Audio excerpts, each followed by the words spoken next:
in implementing Directive Number 35 of the Politburo, all 67 century-run party organizations conducted their congresses for the 2020 to 2025 tenure at an earlier time than in the last three tenures, in line with regulations and with high quality amid difficulties due to the COVID-19 pandemic and natural disasters such as storms and flooding.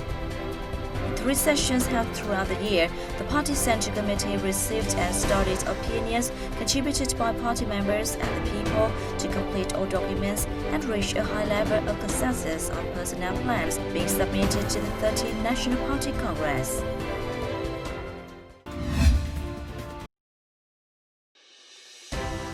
Right from the beginning of the outbreak, leaders of the party and state have been resolved to fight the pandemic like fighting the enemy and remained faithful to the motto of preventing, detecting, quarantining, stamping out, effectively treating to protect the health and lives of the people.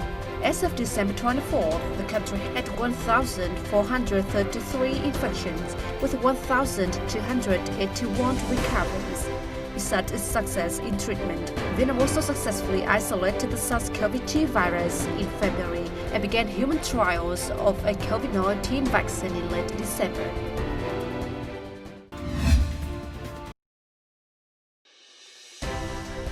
In 2020, Vietnam successfully performed the roles of ASEAN Chair 2020, President of the 41st General Assembly of the ASEAN Inter-Parliamentary Assembly, and non-permanent member of the UN Security Council in the 2020 to 2021 tenure.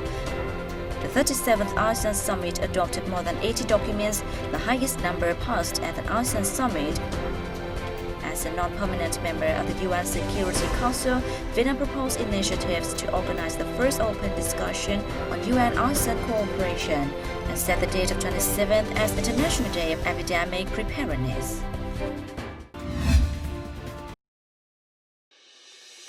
In 2020, Vietnam was one of only a few countries to maintain economic growth, with GDP rising 2 to 3%. The economy has seen a number of bright signs, such as a record trade surplus of more than $20 billion and 2,500 foreign invested projects with nearly $15 billion. These outcomes result from the efforts of the entire political system and all economic sectors in implementing the twin targets of preventing the pandemic and boosting economic development, as well as from Vietnam joining new generation free trade agreements, including the EU-Vietnam Free Trade Agreement, which took effect on August 1st. 7 consecutive storms hit Vietnam's central region in October and November, bringing unprecedented torrential rains, leading to widespread flooding that caused the death or missing of 249 people.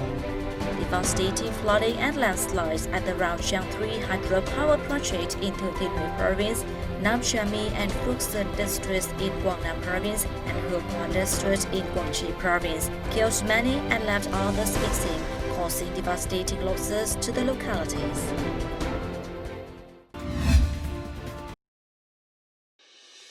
The Party Central Committee, the Politburo, and the Party Central Committee's Secretariat and Inspection Commission handed down strict disciplinary measures to many senior officials under the Party Central Committee's management in 2020, including 2 members and 1 former member of the Politburo and former members of the Party Central Committee for their wrongdoings relating to corruption cases and other violations. Investigations into a number of very serious and complex cases were sped up, including those relating to the Hai Thanh Company, the Vietnam People's Navy, Mobifone, among others.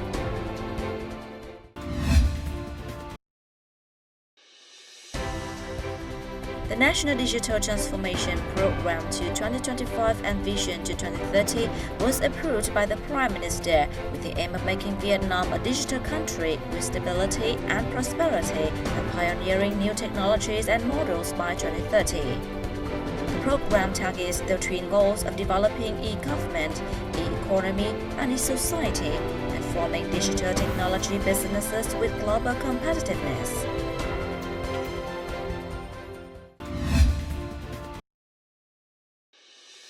Vietnam introduced a new general education program for first graders in 2020-2021 school year with a number of different textbooks that follow the same general education framework, thus realizing the policy of mobilizing social efforts in compiling textbooks and eliminating monopolies in textbook publishing and distribution.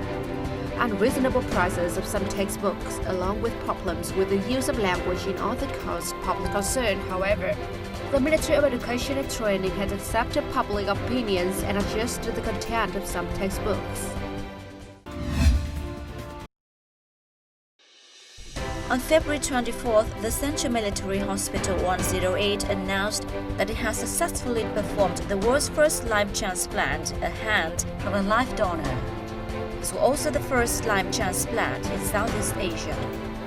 The Ho Chi Minh City Children's Hospital 1 also successfully separated conjoined twins Chuk Nhi and Siu Nhi, with the sisters now are able to walk on their own.